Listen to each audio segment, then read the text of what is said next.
دیدار حق دکھائے گی اے بھائیوں نماز، جنت تمہیں دلائے گی اے بھائیوں نماز، دیدار حق دکھائے گی اے بھائیوں نماز۔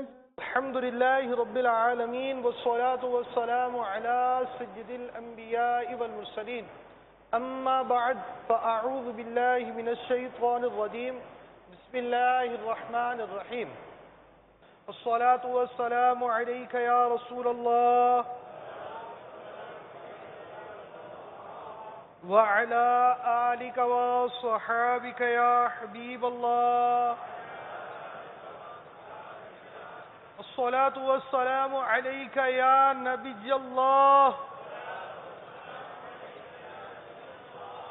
وعلى آلك وصحابك يا نور الله۔ سرکار مدینہ راحت قلب و سینہ فیض گنجینہ باعث نزول سکینہ صلی اللہ تعالی علیہ وآلہ وسلم کا فرمان عالی شان ہے، جس سے مجھ پر روز جمعہ 200 بار درود پاک پڑھا اس کے 200 سال کے گناہ معاف ہوں گے۔ صلو علی الحبیب۔ نیت المؤمن خیر من عملہ، مومن کی نیت اس کے عمل سے بہتر ہے۔ جس قدر اچھی نیتیں زیادہ اسی قدر ثواب بھی زیادہ، لہذا اچھی نیتیں کر لیجئے۔ امیر اہل سنت کے رسالے ثواب بڑھانے کے نسخہ صفحہ نمبر 12، علم دین قرآن مبین پڑھانے کی نیتوں میں سے کچھ نیتیں ہیں جسے کچھ تبدیلی کے ساتھ عرض کرتا ہوں تاکہ ہم حسب حال نیتیں کر سکیں۔ رضا الہی عز و جل پانے کے لیے سیکھیں گے، باوضو رہ کر علم دین حاصل کرنے کے لیے ہو سکا تو خوشبو لگا کر شریک ہوں گے۔ کسی مسلمان کی غیبت نہیں کروں گا، خود بھی مدنی انعامات پر عمل اور مدنی قافلوں میں سفر کیا کروں گا، دوسروں کو بھی اس کی ترغیب دلاؤں گا۔ ایک بڑی پیاری نیت کی جا سکتی ہے، اور یہ نیت دعوت اسلامی کے اشاعتی ادارے مکتبۃ المدینہ کی مطبوعہ بہار شریعت حصہ 16 سے صدر شریعہ نے جو مسئلہ لکھا ہے، مسئلہ نمبر 16 صفحہ نمبر 272، علم و تعلیم کا بیان۔ ہم نماز کے مسائل سیکھنے کی طرف جا رہے ہیں، اور صدر شریعہ فرماتے ہیں ایک شخص نے نماز وغیرہ کے مسائل اس لیے سیکھے کہ دوسرے لوگوں کو بتائے گا، دوسرے نے اس لیے سیکھے کہ خود اس پر عمل کرے گا۔ یعنی دو شخص ہیں، ایک شخص وہ ہے جس نے نماز کے مسائل اس لیے سیکھے کہ میں اس پر عمل کروں گا، اور دوسرا وہ شخص ہے کہ اس نے نماز کے مسائل اس لیے سیکھے کہ خود تو عمل کروں گا ہی، دوسروں کو بھی اس کی ترغیب دلاؤں گا، سکھاؤں گا۔ تو پہلا شخص یعنی وہ کہ جس نے اس نیت سے سیکھا کہ دوسروں کو بھی سکھائے گا، اس دوسرے شخص سے کہ جو شخص صرف اس لیے سیکھے کہ میں خود عمل کروں گا، اس سے افضل ہے۔ یعنی جبکہ پہلے کا یہ مقصد ہو کہ عمل بھی کرے گا اور تعلیم بھی دے گا، یا یہ کہ محض تحصیل علم اور اول کو دوسرے پر فضیلت ہے، کیونکہ پہلے کا مقصد دوسروں کو فائدہ پہنچانا اور دوسرے کا مقصد صرف اپنے آپ کو فائدہ پہنچانا ہے۔ تو اگر آپ کی نیت صرف سیکھنے کی ہے تو بھی کار ثواب ہے، اور سیکھنے کے ساتھ سکھانے کی ہے تو انشاءاللہ العزیز زیادہ ثواب ملے گا۔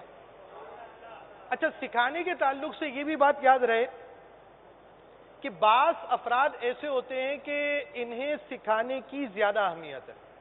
چنانچہ کون افراد ایسے ہیں کہ ہمیں جن کو زیادہ سکھانا چاہیے؟ آئیے بارگاہ رضویت میں بھی حاضری دیتے ہیں، سرکار اعلیٰ حضرت رحمت اللہ تعالی علیہ کی بارگاہ میں حاضری دیتے ہیں۔ اعلیٰ حضرت رحمت اللہ تعالی علیہ فتاوی رضویہ جلد 23 صفحہ نمبر 453 پر ارشاد فرماتے ہیں بچوں کے اولاد کے حقوق میں سے اس میں آپ نے یہ بھی لکھا کہ 7 برس کی عمر سے نماز کی زبانی تاکید شروع کرے، اور ایک حق یہ بیان کیا کہ علم دین خصوصاً وضو، غسل، نماز، روزے کے مسائل، توکل، قناعت، زہد، اخلاص، تواضع، امانت، صدق، عدل، حیا، سلامت صدور و لسان وغیرہ خوبیوں کے فضائل، حرص و طمع، حب دنیا، حب جا، ریا، عجب، تکبر، خیانت، کذب، ظلم، فحش، غیبت، حسد، کینہ وغیرہ کے رذائل پڑھائے۔ تو اولاد کے حقوق میں سے یہ حق بھی ہے کہ اسے وضو اور غسل وغیرہ کے مسائل، نماز کے مسائل سکھائے۔ ایک اور مقام پر فرماتے ہیں فتاوی رضویہ جلد 23 صفحہ 692-93 میں یہ بھی ہے کہ عقیدے اور طہارت و نماز و روزہ کے مسائل سیکھنا سب پر فرض ہے۔ اگر آپ یہاں آئے ہیں تو آنے والے 2 طرح کے افراد ہیں۔ ایک فرد وہ ہے جس کا اپنا ذہن یہ ہے کہ میں خود سیکھ لوں نماز کے مسائل، اور دوسرا فرد وہ ہو سکتا ہے جس کے ذہن میں یہ ہو کہ میں نماز کے مسائل سیکھوں گا بھی اور سکھاؤں گا بھی۔ تو جو شخص یہ ذہن بنائے کہ میں نماز کے مسائل سیکھ کر عمل کروں گا اور دوسروں کو سکھاؤں گا، تو یہ شخص اس شخص سے زیادہ ثواب کا حقدار ہے جو صرف اس لیے سیکھے کہ میں خود اپنی نماز درست کروں گا۔ تو کیا نیت ہونی چاہیے بھائی؟ سیکھ کر سکھائیں گے، کیا نیت ہوگی؟ سیکھیں گے اور سکھائیں گے، اور ساتھ ساتھ یہ یاد رکھیے کہ ہمارے سکھانے کے سب سے زیادہ حقدار ہمارے اپنے بچے ہیں۔ تو کوئی ایسا ہے جس کا ذہن بنے کہ میں اپنے بچوں کو بھی نماز سکھاؤں گا؟ ہاتھ کم ہو گئے۔ خیر، جس کی نیت ہو، اور امیر علیہ سنت یہ مدنی پھول بارہا عنایت فرماتے ہیں کہ جب بھی اظہار نیت کا موقع ہو تو دوسروں پر اثر ڈالنے کے لیے ہاتھ اٹھانا کہ دوسروں پر اثر قائم ہو کہ میں نیت کر رہا ہوں، اور درا حال یہ کہ دل میں یہ کیفیت ہو کہ نیت نہیں ہے، تو اب ایسا کرنے والا دھوکہ دینے والا ہے اور جھوٹ کے ضمن میں گناہ گار ہے۔ یہ آپ کی باتوں کا خلاصہ میں نے اپنے الفاظ میں عرض کیا۔ نماز سے پہلے آپ کی صفیں درست کروانی پڑیں گی، تو آئیے آج آپ کی صفیں درست کرواتے ہیں۔ ثواب بڑھانے کے نسخے میں امام کی نیتوں کے حاشیے میں لکھا ہے، ہو سکے تو حسب موقع اس طرح اعلان کیجئے: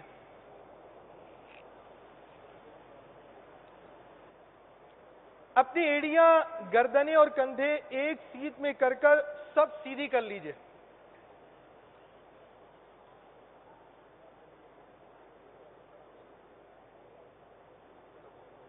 اپنی ایڑیاں فرش پر بنی ہوئی پٹی کے اگلے سرے پر اس احتیاط سے رکھیں کہ ایڑی کا کوئی حصہ پٹی کے اوپر نہ رہے نہ زیادہ آگے رہے۔ جہاں صرف لکیر لگی ہو وہاں یوں اعلان کریں کہ لکیر کے اگلے سرے پر اس احتیاط سے کھڑے ہوں کہ ایڑی کا کوئی حصہ لکیر کے اوپر نہ رہے۔ یہ لکیر یہاں پر بھی ہوتی ہے فیضان مدینہ میں، یہ آئیے دونوں چیزیں آپ کو مل جائیں گی مدنی چینل کے ناظرین۔ یہ لال لکیر، یہ دیکھیے یہ جگہ ہے لال لکیر، تو لکیر والے اس طرح کھڑے ہوں گے کہ لکیر کے اگلے سرے پر اس احتیاط سے کھڑے ہو کہ ایڑی کا کوئی حصہ لکیر کے اوپر نہ رہے۔ اسی طرح جو اسلامی بھائی کالی پٹی پر ہیں، یہاں فیضان مدینہ میں انہوں نے کالی پٹی پر کھڑے نہیں ہونا۔ اب جیسے ہمارے اسلامی بھائی یہ حضور یہ کالی پٹی پر کھڑے ہو رہے ہیں، تھوڑا سا آگے ہوں، دیکھیں اسلامی بھائی کالی پٹی پر نہیں ہوں گے، آگے ہوں گے۔